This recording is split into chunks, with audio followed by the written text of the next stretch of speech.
Hey guys, we're back. Just gonna update you on what it's like on being Bengali in America. A lot has changed in our lives since then, but first I think we should reintroduce ourselves. আমার নাম সৌমাব গায়েন। আমার নাম আদিত্য দত্ত। আমার নাম অরিত্র কত। আমি Abhirup Chakraborty. We're going to cover a lot of the topics that we covered in the original Being Bengali, like our name, how we identify with our culture, our relationship with Bengali food, especially now that we're in college, right? We're also gonna add two topics, expectations, which like as a kid being Bengali, you have certain type of expectations that other cultures may not have. And we're also gonna talk about relationships, which is, could be a little bit of a touchy subject to talk about. So last time we started talking about our names, and we had a lot of humorous experiences with American people trying to pronounce our names. I know you had a grand old time back then, Chocolate Body. Alright, fair enough. My name went from like Obiroop to Abi, and then Reevu went to Reeves, which is not what people in college call me, But, I don't know, it changed over time, that's how I changed my identity. I know you had some different stuff, Sam. Yeah, so in high school everyone called me Samaba, Americans doing their best they could to pronounce Shomabo. I mean, not that bad in my opinion. Sometimes people, Indian people would ask me what's your name, I'd say Samaba, they'd be like, what? But That's actually pretty good, Samaba. But yeah, at college, a lot of my friends, I met them playing soccer, so when they first asked me what my name was, I said, call me Simba, because, it's way easier to remember. Next day I come back, they're like, yo, we want Simba on our team. Like, if I said Samaba, would they want me back? I don't know. Dude, that's happened with me too. People would not be remembering. Well, in Bengali it's Aditya, right? In American English it'd be like Aditya or Aditya. They were not remembering that. But I had this ill-fated rap career. People started calling me Diddy, and even now, like I'll say, oh yeah, you just call me Diddy, and they're like, dude, that's a sick name, man. Shut up, bro. I mean, that's like similar to me too. Like my Bengali name is obviously Orithro, but a lot of American people, like, they can't say that, so they just change it to Aritra, and then even that's like too complicated for a lot of them, so I just go by Ari now, and it's pretty easy to remember, and so that's what I do. I think we can all agree we don't get as many surface level questions about our names anymore, but we do get some questions about differences in how we grew up. Is that right, Reeves? No, yeah, for sure. Like, the cultural differences is something that, creates a lot of, like, separation between me and other, like, American kids. We didn't go fishing nearly as much as some other people. We didn't go skiing or anything like that. And so when I tell people that originally, they have this kind of shocked or maybe even judgmental expression. Not in a negative way, but, then I get the opportunity to tell them, like, hey, even though I didn't do these things, I had a great life. Like, you guys are practically my brothers, you know what I mean? I have a great relationship with you guys. I've traveled the world, and I've been so fortunate for that, right? And so I think it's genuinely just those differences in how we grew up, how we were raised. I know you guys have something to say about that, right? Like, Yeah, I noticed, a few things about one key difference in how we were raised, and I don't think this is specific to just Bengali families or even Indian families, but immigrant families in general. I think as kids, there's a lot more respect. There's a lot more, we have to listen to what our parents are saying. For example, I have an American roommate, and I'm really good friends with this guy. But, the other day I was making him dinner, and I put some vegetables on his plate, and he did not want to eat the vegetables. And that's something that, like, it's very hard for me to understand. Like, I didn't get the choice of not eating vegetables. I was a kid. Right. Or even like the questions I do get now are just way more complicated. Before it's like, dude, what is this weird food you're eating? Like, how do you say your name, dude? Now it's just like, how does the caste system work? How does your religion work? Like, bro, you tell me, man. Like, I don't know. Yeah, it's just like, I mean, I just feel like people are like more secluded in like the types of cultures that they want, like, are like expressing. Like for me personally, I don't ask people about their culture, so like I don't ever have to explain my culture to them. I just feel like it's just a being Bengali, Indian type of thing. That Right. you I think people also got a lot more mature since we last did this. Yeah. Like people have like kept meeting others who from different cultures. They know what to say, what not to say. Yeah. I remember another thing people ask me about is arranged marriage, and I'm not sure what to tell them about that either. Like, I'll tell my roommate or something like, my parents had an arranged marriage, and like, what? Really? So if we're gonna talk about culture, then I think we gotta bring up food because who doesn't like to That's just eat? food. So I had this experience last Wednesday where I basically like went to a Bangladeshi restaurant because I was like walking by and I saw it. So I was like, you know what? Let me just walk in and get some Bangladeshi food, Bengali food. So similar enough. So I walked in and I was like, I talked to them in Bengali, which like I've never actually done by myself without like my parents or like any other Indian people there.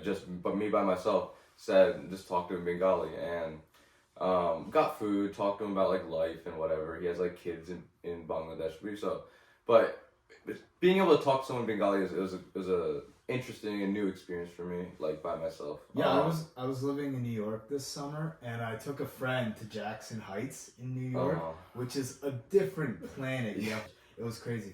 And we went and we had like gata mach. We went to something called Hot Bazaar, and all the menus were in Bengali. In fact, there wasn't even a menu. You just had to know what it was called in Bengali. It was another level. You know all the stuff. You know what you wanted to get. I knew what I didn't want to get. You gotta know your stuff. Right, and I straight up couldn't read the menu because it was in Bengali, right? And so then I had to go up to the actual like little glass they had in the counter and be like, oh, ita kabo. No, Chico and I talked about it. We were like, oh, we'll make some dough. Never have in our entire time at this apartment ever. Like in theory, that was amazing. Yeah, for sure. No, but this man's Fuck. chefing. This man's chefing for sure. Like, Yeah. I mean, yeah, okay, I wouldn't say I'm a big time chef or anything, but you know, I do cook for myself fairly often. But like it's just so hard to get into cooking Bengali food because I know like the time it'll take, all the ingredients I need, which aren't, you know, can't just go to Walmart or Kroger or, you know, some normal grocery store and find all of them. Also, the main thing is when I do cook, I have cooked some Indian food, some Bengali food from time to time, but when I make it, it's just nowhere near the level at which my mom makes it at, and it just makes me really sad. So, It feels almost like I'm disrespecting them. But like my mom and grandma are making such great food, and it's like mine. I eat it. I'm like, dude, I gotta stick to what I know. Yeah, like the amount of craving. Like I remember the days when like I would like get packed food in elementary school or something like that. And I was like, oh, I want pizza, and I want to like tacos or something. But like, dude, like there were the times I had that insecurity sometimes, but like now. I would give anything half the time to just have some good shock or like some just home. Like right now I'm back for, you know, Thanksgiving. We're gonna have a nice Thanksgiving dinner tonight, but yo, I was feeling that luchi we had earlier. No, for sure. I like if I really wanted to, I could make some like turkey breast. I could make like stuffing, green beans, whatever. But luchi, bro, how am I gonna make luchi? I'm trying to make. Even if we do make pop at home. We'll just make it into stir fry. Yeah, exactly. There's no. All right, guys. So I'm sure you'd agree with me when I say this, but I think we have a culture that really emphasizes excellence, and maybe even we have a bit of a comparison culture too. For sure. Like I don't know, growing up with the extracurriculars and everything like that, I feel it was tailored to the college applications more so than passion, right? Like something I definitely tell like my younger self, high school self, even early college self would be to obviously focus on academics. That's incredibly important, but simultaneously like find your own identity, find what you're passionate about, and pursue those. Because regardless of what you want to do in life, if you are truly passionate about it, there's a guaranteed way of finding success, especially here. You know, especially in America, yeah. Like for me, I would just tell kids to like figure out who you are when you're growing up, and instead of just focusing on your grades, getting that A. Of course, that's like massively important for getting a good job, getting where you want to be. But figure out like what you want to actually learn about, and what makes you want to wake up in the morning and you know what, I'm actually interested in learning more about this or X or B or whatever. Like for me, that was when I took biology that I actually for the first time woke up and I was like curious about, okay, what does this actually do in the body?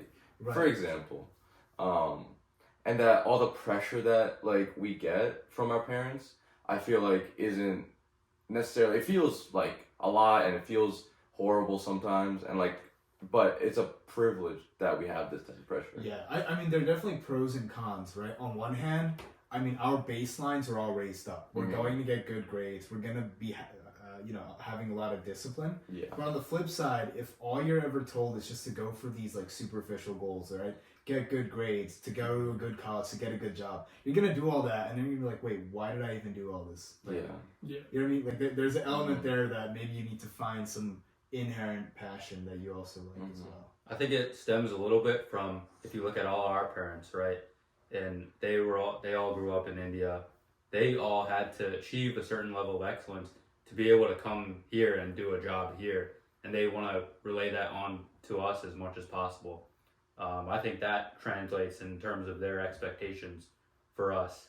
You know, like if I, like growing up, like back to the extracurriculars you said, my parents really pushed me to do academic extracurriculars, even though I wasn't that interested in them. I had fun, I enjoyed doing them, but you know, I wouldn't have done them if it wasn't for the push from my parents. And like Arithro said, it's good to have that pressure on you sometimes, but at the same time, if you want to do something else, you have to be assertive. You know, get your parents on your side. Right. I want to do this because I'm passionate about this. For sure. I think it's like a lot to do with like what's conventionally successful. You know what I mean? Like the speech and debate, the science Olympiads, right? They look great on college applications. And especially like, you know, expectations has a lot to do with opportunities. For sure. Like I talk with my parents sometimes about all the things that I get to do now, right?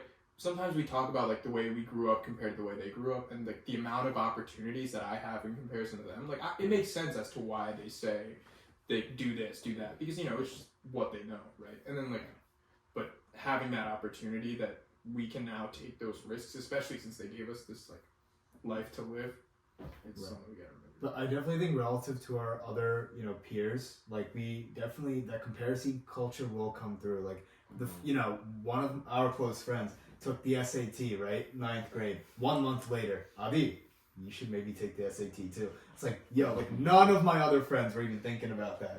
You know, if one of our family friends gets into a really prestigious university, it's go home. Right.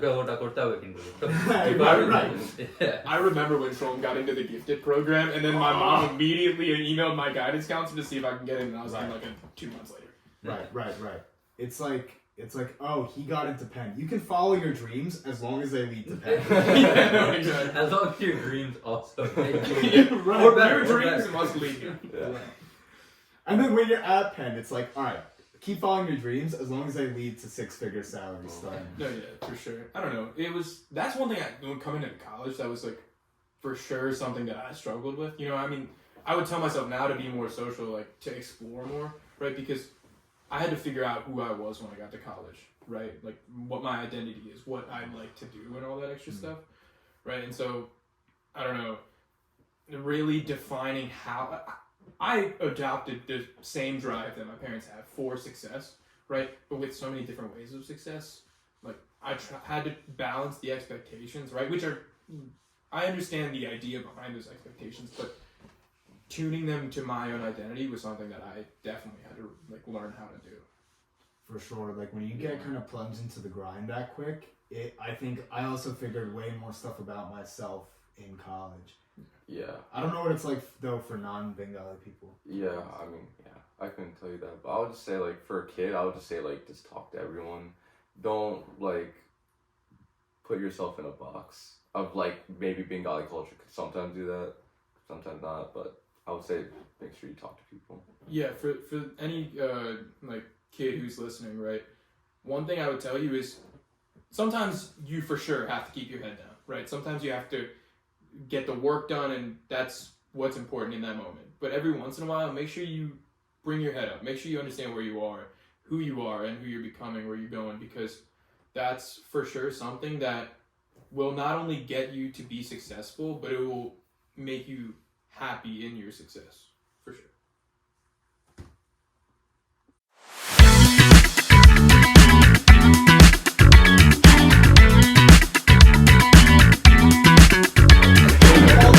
Samantha. The crowd is like.